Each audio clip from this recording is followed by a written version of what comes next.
Hi, it's Jeff Altman, the Big Game Hunter, and welcome to Career Coach Office Hours.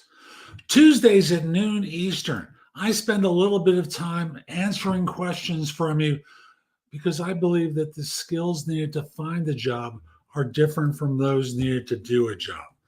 So I just want to remind you, put your questions about job search into chat so I can answer them live. Also, I have to copy this for chat. Bear with me for 1 second. I also want to remind you, connect with me on LinkedIn at linkedin.com/IN/the Big Game Hunter. Mention that you saw this. I like knowing that I'm helping some folks. Once we're connected, your network is going to be a lot larger. After all, I was among the first 10,000 people on LinkedIn. Set member 7653 was my number. Your number used to be baked into your LinkedIn URL. I'm sure you could ask support what your membership number is, because most people have changed off the original LinkedIn URL to something, shall we say, a little bit more normal than 32 letters, numbers, and what have you baked in. So again, linkedin.com/IN/the Big Game Hunter to connect with me. Also, I'm going to mention JobSearch.community, where I've got video courses, books, and guides to help you. Plus, I do one-on-one and group coaching through the site. There's free information on the homepage. Download the free stuff. It will help you. And I'll also again say, become an insider so I can help you in more detail, because I do personal coaching with people through the site.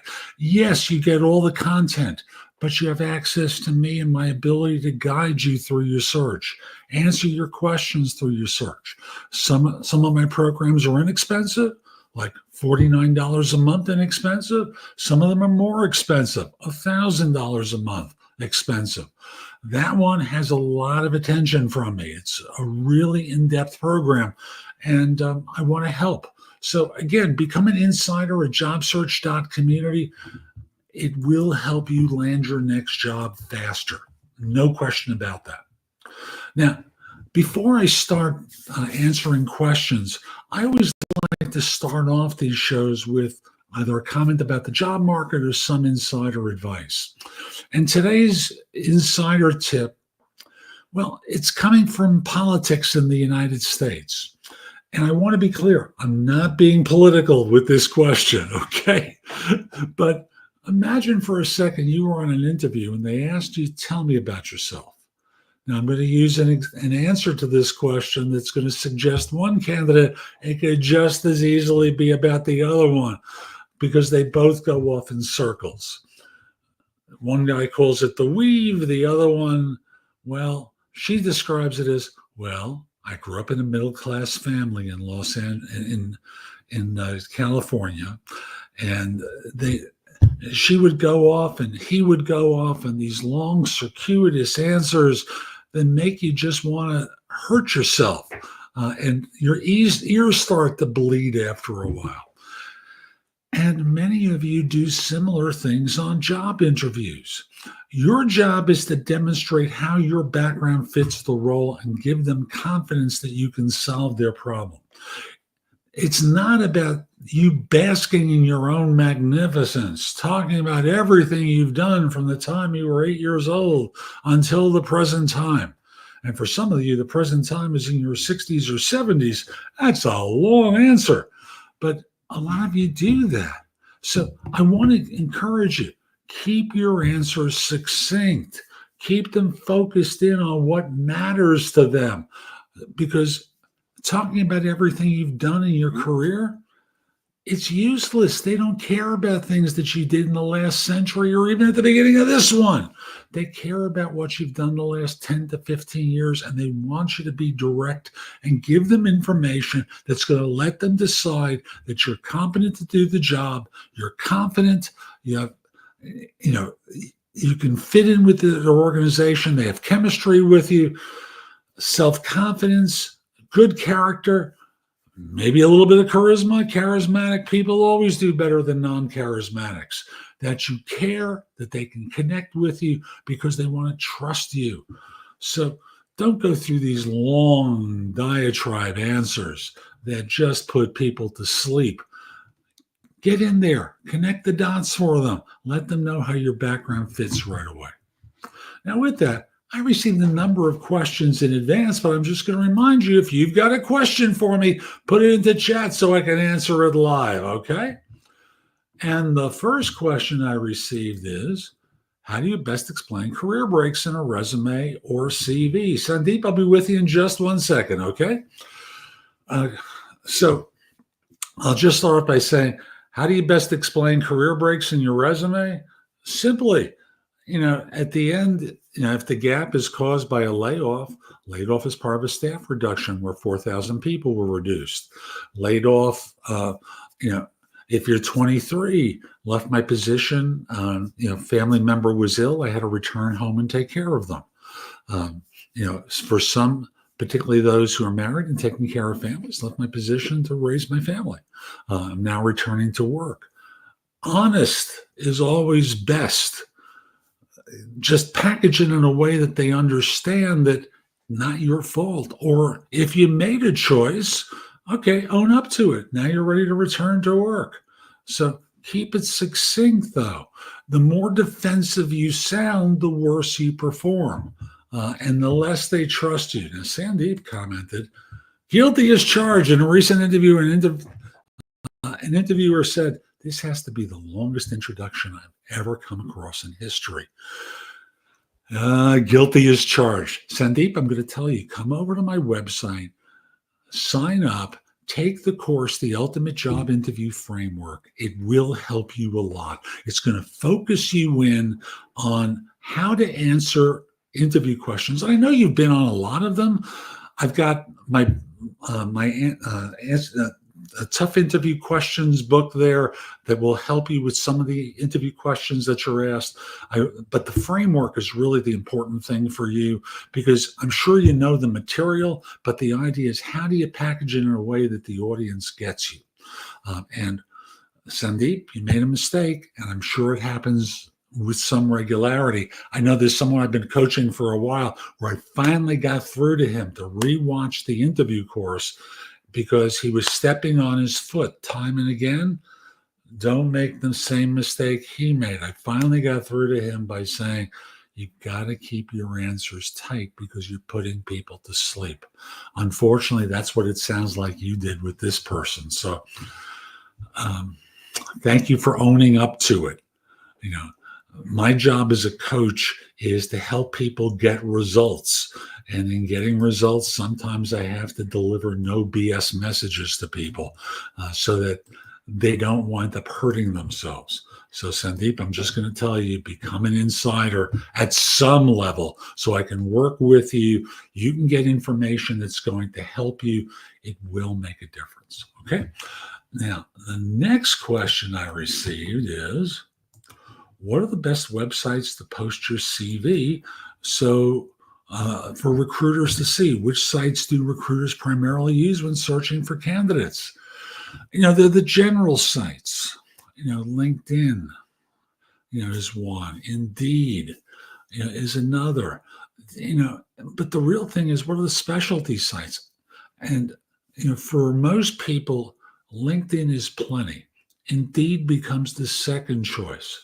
Yeah, there are lots of other sites. Look for specialist sites in what you do. So, for example, if you're a person who works in nonprofit, idealist.org is a site that may be of help to you. There are lots of them out there. You can do a Google search for them and find sites that you can post your resume to. But here's a fact. 85% of positions are filled as a result of networking. Stop fixating on posting your resume and applying for jobs. Focus on building your network out and maintaining it after this job search is over so that you have relationships in place where you can have help one another and get results in your career, not just simply now during this job search, but for every job search for the balance of your career. So that's the more important thing. because it's only going to become more profound. You could have a website of your own. Make sure that people can find you through Google, but again, you can have a website of your own. Update your resume with regularity on it, so that in this way people can find you as well. Having your own site will serve you nicely, but LinkedIn, Indeed, the idealist.org, there are lots of these sites out there. Go looking. Seriously, go looking for it, but don't spend your day for hours on end fixating on job boards or recruiters or applying for jobs, because the stats are really clear. It's not just who you know that matters. It's who knows about you that matters. So building your network as well as building your brand professionally, when combined, is very, very powerful. Okay. So here's the next one. How often do employers, let me just get this into chat, my apologies. How often do employers verify information on resumes when recruiting new employees? The key word in there is recruiting new employees. Post-employment, many organizations are going to do a background check because they don't want to be lied to. They also think of it in terms of, if you're a liar and they find out about it, they can't keep you. You may commit a crime, and it's so easy for the attorney suing them on behalf of the victim to point the finger and say, you knew they lied and that they're a liar, and you still kept them on board. What's wrong with you? They stole grandma's life savings. So they'll tend to do it post-employment. That's one obvious time. They tend not to do it pre-employment. That is during a period of time before they talk to you. They tend not to do the formal background checks, but they do informal ones, or they do the back channel conversation. So for example, you work at, XYZ DE Corporation, and the manager knows someone who works there, or the recruiter knows someone who works there. They may call them up and say, hey, do you know Jeff? Yeah, I'm going to be talking with him. I know he used to work for your firm. What do you know about them? That's not a formal reference check, and they shouldn't legally do it, but they do it. And that's the reality to it. So that's a second situation where firms do a reference check. Pre-employment, post-employment, and there are always the situations where they stumble into someone who they know. But normally, references are checked right before the offer is extended. It's checked post-employment, where they send a note to your employer to say, we spoke with and are in the process of hiring Jeff Altman for a position. What is your knowledge of them? He said he worked for you from such and such date to such and such date. Is that somewhat true? No? How off are they? 6 months, 2 years ago? Firm makes a decision. Again, there are lots of different times where references are checked formally or informally. The informal one is the one where they reach out to someone that they know to see if they know you and what they think of you. Okay? So let me just get this next one ready and queued up. And I'll just remind you, if you've got a question for me, put your question into chat so I can answer it live. Also, I want to encourage you, as I did with Sandeep, JobSearch.community. I've got video courses, books, and guides to help you. Plus, I coach people. I answer your questions. You don't have to wait for my once a week doing this. I answer questions whenever you pose them in chat. There's a service in there where you leave a question for me, and I respond usually within 24 hours. Most of the time, it's a lot shorter than that. But I respond quickly to them, and then I do coaching. where we work together in an intense way so I can help you land your next job faster. So again, go to jobsearch.community. Here's the next question. What should I do if a company does not reply to my application? Here we go. Is it appropriate to call and inquire about the status of my application? Yeah, but be honest with yourself. I did recruiting for a long time, and I remember I had an ad up on my on I think it was on my website for a Java developer. I was trying to fill a technology position, and I got a resume from a Purdue chicken plucker. They hadn't even taken a course in Java. They didn't even take a technology course, but they were a Purdue chicken plucker who wanted a job for a 5-year Java developer position. Why? Why do you possibly think I'd be interested in interviewing you for that role? But they called up and said, I submitted my resume to you, want to see if you might be interested. And I opened up the resume and I saw a Purdue chicken plucker. And then I did a search of the resume to look for anything that was Java related, and there was nothing there. And I had to say to them, why did you waste my time with this resume and phone call? I was very clear about the qualifications, and you have exactly none of them. Why would you do this? Well, be honest with yourself. If you're actually qualified for the role as they've defined it on an ad through, employee referral, whatever it is, then yes, follow up with a phone call or text saying, I submitted my resume to you. I haven't heard. This is what my background is. I've been working for, fill in the name of the company for about 4 years, or I've been doing what you've described in the ad. I don't know if it's specifically what I'd be doing, but it certainly looks reasonably close.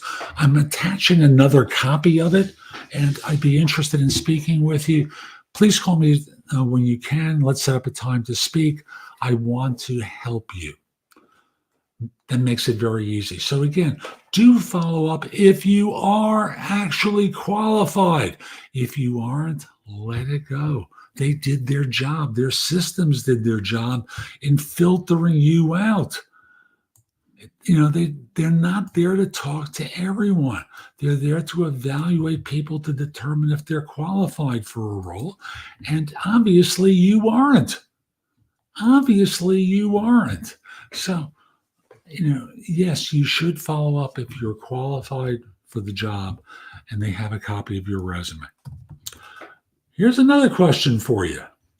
What aspects of a LinkedIn profile do employers typically look at? Is it beneficial to have a LinkedIn profile even if you're not actively job searching? Yes. So let me start off with the second question here. Is it beneficial to have a LinkedIn profile even if you're not actively job searching? Yes. The person who gets ahead isn't always the smartest, they don't always work the hardest, although those are great qualities to have. People get ahead by being alert to opportunity. Sometimes those opportunities are internal to a firm. Most of the time, they're external. And in looking at opportunities, LinkedIn is a great vehicle for that because your profile and perhaps your resume, but certainly your profile sits there where LinkedIn users who are hiring can reach out to you and describe a situation to you and how they'd like to speak with you. And you can learn about opportunities in a passive manner without aggressively job hunting. So yes, having that profile allows them to reach out to you. Again, the person who gets ahead isn't always the smartest or work the hardest. Well, those are great qualities to have. People get ahead by being alert to opportunity. Most of the time, they're external to their organization. Now, continuing on with the first part of the question, what aspects of a LinkedIn profile do employers typically look at? Well, they're looking at the area at the beginning of your profile. So they're seeing your name, photo, banner, headline. That's the headline is the lines underneath your name. They're looking at the about section usually before they have to make a decision to scroll down. So in doing so, what they're looking for is anything that might suggest that you fit the job. Seriously, they're looking for anything that suggests the possibility that you might fit their job.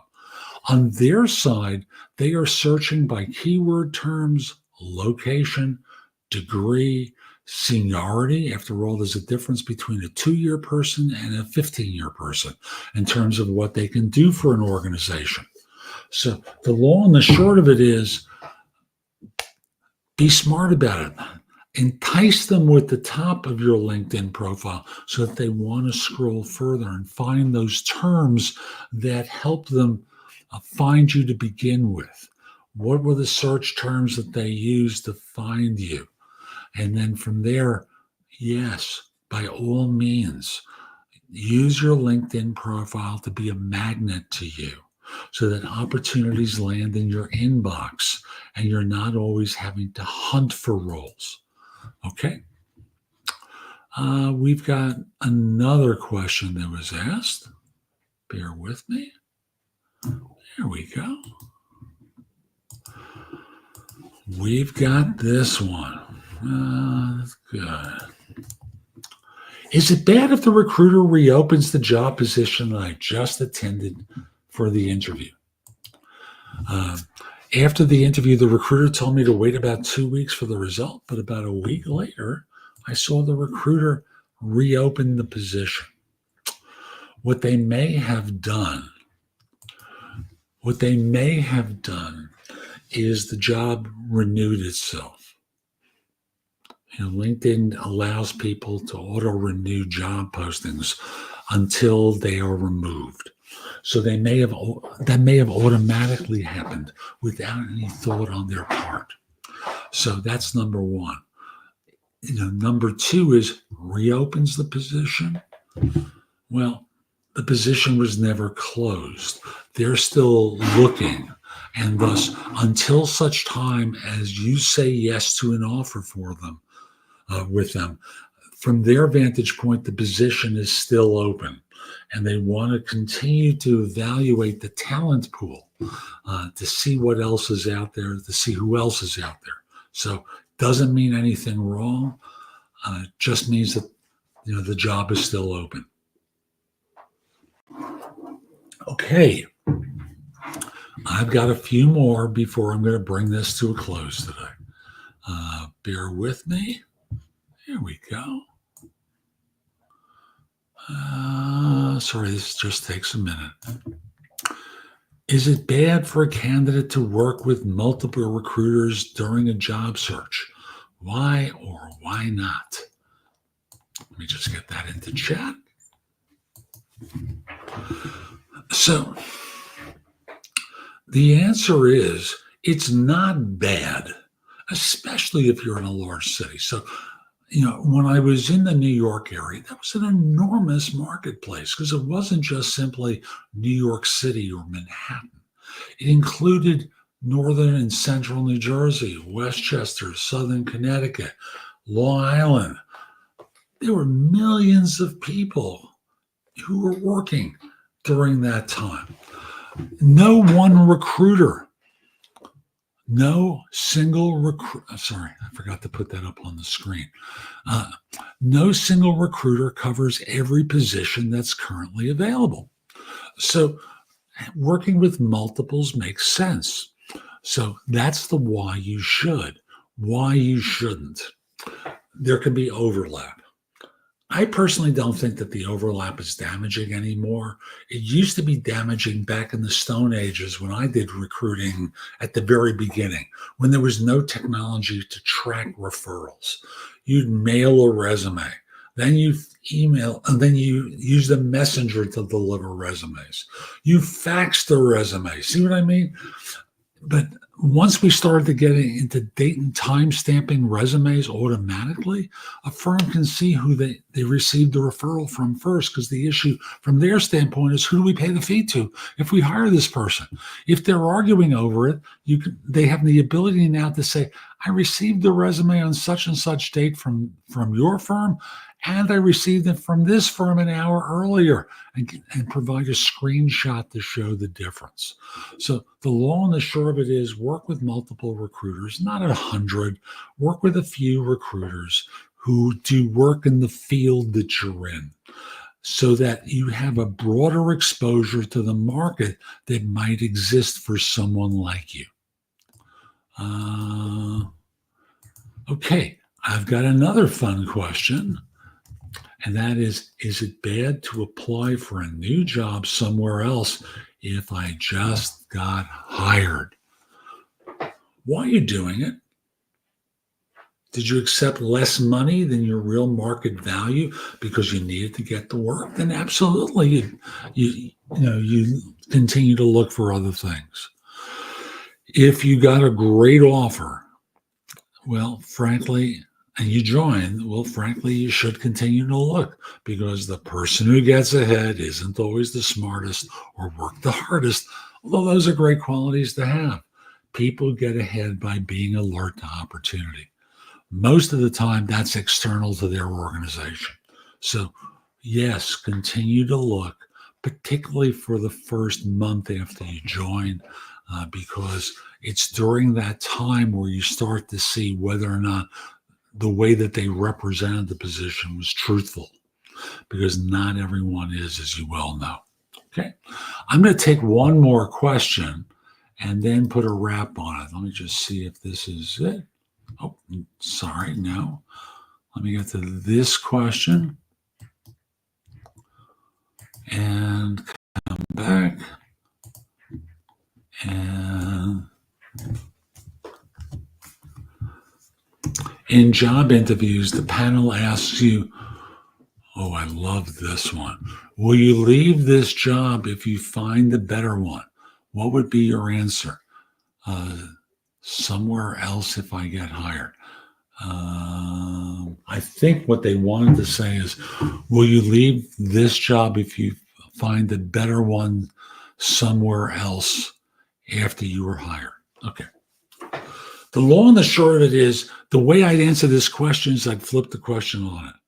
So let me make sure I understand the scenario. You're asking if I would leave this job for a better one. Would you? Wouldn't you? Of course you'd do that. And in doing that, if you found something better, you'd leave. I don't know what better is to you, whether it's the job itself, the money, or some combination therein. But the reality is, firms do things that are right for them. If you're being honest with me, you would say, yeah, I'd do that in a heartbeat. Yes, I would do that. Well, I'm no different, because I have to do what's best for me and my board of directors. My board of directors includes my daughter, Susie, who's 4 years old, my son, Vincent, who's 8 years old, and my wife, Shirley, who's however old she is, I'm not going to tell you. So, yes, I would do that. I would look for something better. After all, wouldn't you? And if not, I've got to ask you, how little ambition do you have? Seriously, how little ambition do you have? So it's a very blunt answer to a stupid, obnoxious question that deserves, in my thinking, a response to it. It's not rude, it's just direct and blunt. So I hope you found this helpful today. I'm Jeff Altman. I'll be back next Tuesday at noon Eastern with more Career Coach office hours. I'm available through my website, JobSearch.community, where you can ask me questions through the site. 24/7, 365. I'm good at responding. And you get access to all my video courses, books, and guides once you become an insider, all for one low price. If you check out my books on Amazon, then I'm charging more for them than what you'd be paying as an insider. So again, there's a lot there to help you become an Insider Plus member, an Insider 30, 60, or premium member. You're welcome, Sandeep. Thank you. And there's a lot there to help you, plus access to me where I coach you, answer your questions. I'm an effective advocate to teach people how to land their next role. So again, that's jobsearch.community. I hope you have a terrific day, and most importantly, be great. Take care.